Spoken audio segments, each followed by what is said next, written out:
सूर्याय नमः।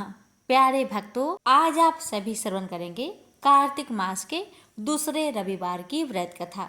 रविवार का व्रत करने से और सूर्य भगवान की कथा का श्रवण करने से सूर्य भगवान हर मनोकामना को पूर्ण करते हैं।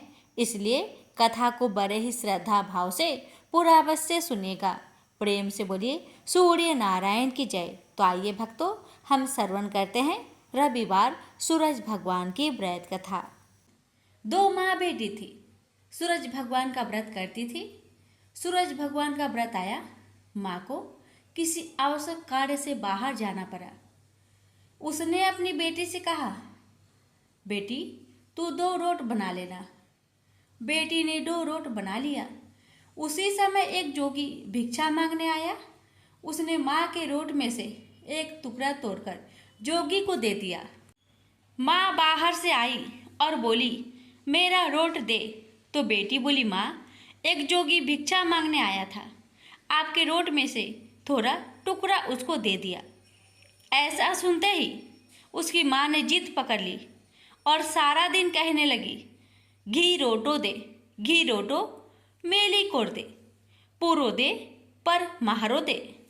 सब ने यही सोचा कि यह पागल हो गई और सब जनों ने मिलकर उसे एक अंधेरी कोठरी में बंद कर दिया। लड़की का एक राजकुमार से विवाह हो गया। उसके पति ने जिद कर ली कि मेरे को अपने ससुराल जाना है। बेटी की मायके में कोई और नहीं था। जब उसने सूरज भगवान से विनती की कि मेरे को 1.25 पहर का मायका दो, जब सूरज भगवान तथास्तु कहकर अंतर्ध्यान हो गए, उसके बाद सूरज भगवान की कृपा से जंगल में महल, बाग बगीचे, माता पिता, भाई बहन, भाभी भतीजे सब बेटी जमाई के आदर सत्कार करने लगे, अपना प्यार लुटाने लगे। 1.25 पहर का समय बीतने लगा, पर जामाई जी का मन नहीं भरा। बेटी बोली, चलो देर हो रही है।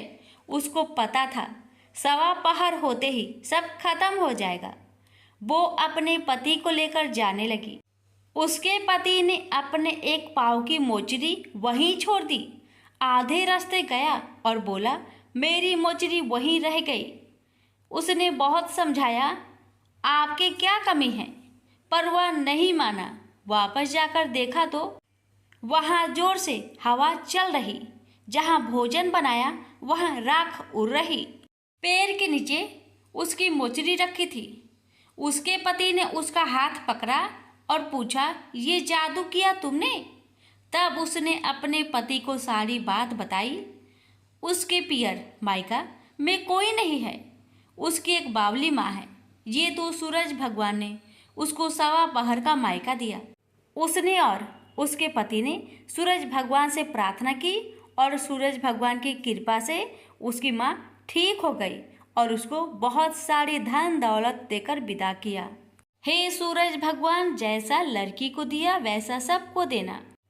कहानी कहते सुनते हुक्कारा भरते सभी के परिवार को देना। प्रेम से बोलिए सूर्य नारायण की जय। प्राचीन काल में एक नगर में एक वृद्धा रहती थी। उसका नियम था कि वह हर रविवार घर आंगन गोबर से लिपकर भोजन तैयार करती और सूर्य देव को भोग लगाकर ही भोजन करती थी। ऐसा व्रत करने से उसका घर अनेक प्रकार से धन्य धान्य से पूर्ण हो गया। श्री हरि की कृपा से घर में किसी प्रकार की विघ्न या दुख नहीं था। सब प्रकार से घर में आनंद रहता था। इस तरह कुछ दिन बीत जाने पर उसकी एक पड़ोसन, जिसकी गौ का गोबर वह वृद्ध लाया करती थी, विचार करने लगी कि यह वृद्ध सर्वदा मेरी गौ का गोबर ले जाती है, इसलिए अपनी गौ को घर के भीतर बांधने लगे। वृद्धा को गोबर न मिलने से रविवार के दिन अपने घर को न लिप सकी, इसलिए उसने न तो भोजन बनाया न भगवान को भोग लगाया तथा स्वयं भी उसने भोजन नहीं किया। इस प्रकार उसने निराहार व्रत किया। रात्रि हो गई और वह भूखी सो गई। रात्रि में भगवान ने उसे स्वप्न दिया और भोजन न बनाने तथा लगाने का कारण पूछा। वृद्धा ने गोबर न मिलने का कारण सुनाया।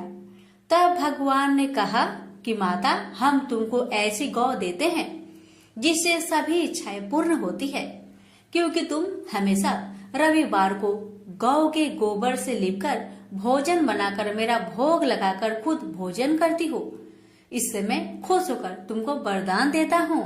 निर्धन को धन और बाज स्त्रियों को पुत्र देकर दुखों को दूर करता हूँ तथा अंत समय में मोक्ष देता हूँ। सपने में ऐसा वरदान देकर भगवान तो अंतर ध्यान हो गए और वृद्धा की आँख खुली तो वह देखती है कि आंगन में एक अति सुंदर गौ और बछड़ा बंधे हुए हैं।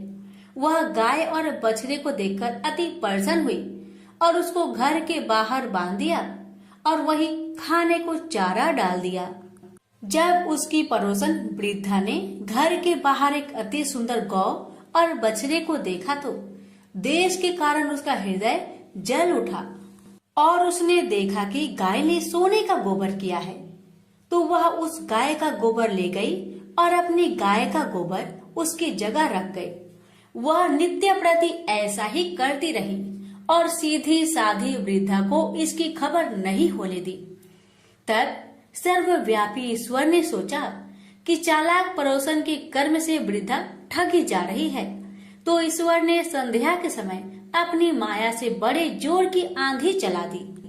वृद्धा ने आंधी के भय से अपनी गौ को भीतर बांध लिया। प्रातःकाल जब वृद्धा ने देखा कि गौ ने सोने का गोबर दिया, तो उसके आश्चर्य की सीमा न रही और वह प्रतिदिन गौ को घर के भीतर ही बांधने लगी।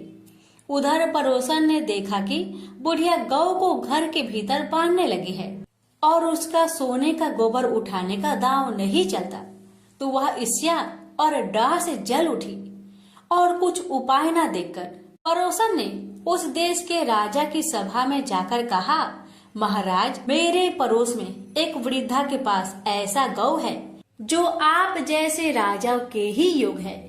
वह नित्य सोने का गोबर देती है। आप उस सोने से प्रजा का पालन करिए। वह वृद्धा इतने सोने का क्या करेगी? राजा ने यह बात सुनकर अपने दूतों को वृद्धा के घर से गौ लाने की आज्ञा दी। वृद्धा प्रातः ईश्वर का भोग लगा भोजन ग्रहण करने जा ही रही थी कि राजा के कर्मचारी गौ को खोलकर ले गए। वृद्धा काफी रोई चिल्लाई, किंतु कर्मचारियों के समक्ष कोई क्या कहता। उस दिन वृद्धा गौ के वियोग में भोजन न खा सकी और रात भर रो रो कर ईश्वर से गौ को पुनः पाने के लिए प्रार्थना करती रही। उधर राजा गौ को देखकर बहुत प्रसन्न हुआ, लेकिन सुबह जैसे ही वह उठा, सारा महल गोबर से भरा दिखाई देने लगा। राजा यह देख घबरा गया। भगवान ने रात्रि में राजा को सपने में कहा कि हे राजा, गाय वृद्धा को लौटाने में तेरा भला है। उसके रविवार के व्रत से प्रसन्न होकर मैंने उसे गाय दी थी। प्रातः होते ही राजा ने वृद्धा को बुलवाकर बहुत से धन के साथ सम्मान सहित गौ बछड़ा लौटा दिया। उसकी पड़ोसिन को बुलाकर उचित दंड दिया। इतना करने के बाद राजा के महल से गंदगी दूर हो गई। उसी दिन से राजा ने नगरवासियों को आदेश दिया कि राज्य की तथा अपनी समस्त मनोकामनाओं की पूर्ति के लिए रविवार का व्रत रखा करो। व्रत करने से नगर के लोग सुखी जीवन व्यतीत करने लगे। कोई भी बीमार तथा प्रकृति का प्रकोप उस नगर पर नहीं होता था। सारी प्रजा सुख से रहने लगे। प्रेम से बोलिए सूर्य नारायण की जय। द्वारपर की बात है। भगवान श्री कृष्ण एक बार अपनी बुआ कुंती के आश्रम काम्य वन में पहुंचे। उस समय पांडव लोग अज्ञातवास कर रहे थे। भगवान कृष्ण ने कहा, बुआ जी, मैं तुम्हें वनवासी भेष में देखकर दुखी हो जाता हूँ। मुझे सदैव इस बात की चिंता लगी रहती है कि पता नहीं कब दुष्ट दुर्योधन का प्रहार तुम्हारे ऊपर हो जाए। अतएव इस विपत्ति से छुटकारा पाने के लिए तुम भगवान सूर्य नारायण की आराधना करो। भगवान सूर्य ही सभी जीवों के नियंता और प्राण हैं। उनके तेज से ही जीवों का उद्धार होता है। भगवान कृष्ण ने बतलाया कि एक बार शंकर जी से पार्वती जी ने कुछ पूछा था, उसे मैं तुमसे बतलाता हूँ। शिव जी ने पार्वती जी से कहा, यदि तुम इस बात की जानकारी प्राप्त करना चाहती हो तो मथुरापुरी में जाओ। वहाँ सूर्य पुत्री यमुना जी की धारा प्रभावित होती है। यमुना के तट पर ऋषि, महर्षि, मुनि आदि निरंतर तपस्यारत रहते हैं। भगवान रुद्र की आज्ञा से पार्वती जी कालिंदी यमुना तट को चल पड़ी। कुछ ही दूर जाने पर उन्हें रास्ते में रोती बिलखती एक स्त्री दिखाई पड़ी। उसने बतलाया कि उसका नाम कुसुमवती है और उसका निवास कुसुमाकर वन के बीच में है।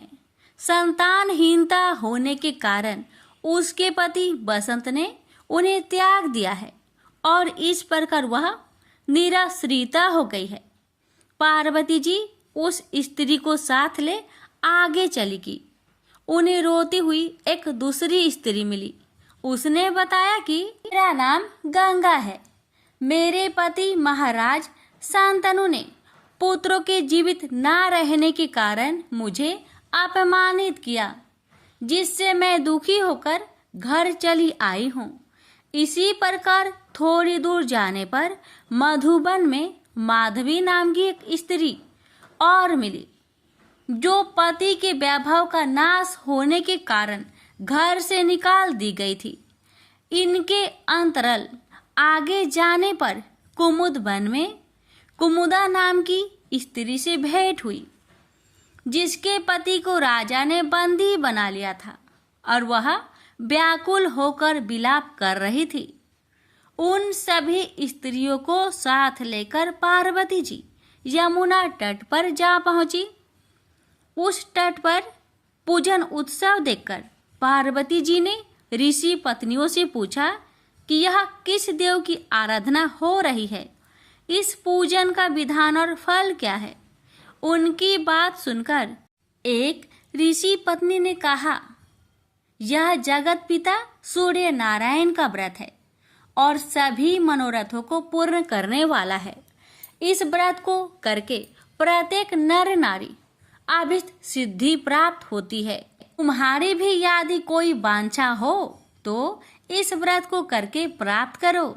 ऋषि पत्नियों से ऐसी बात सुनकर पार्वती जी अत्यंत प्रसन्न हुई और उस व्रत के विधान का फल को जानकर शिव जी के पास लौट आई।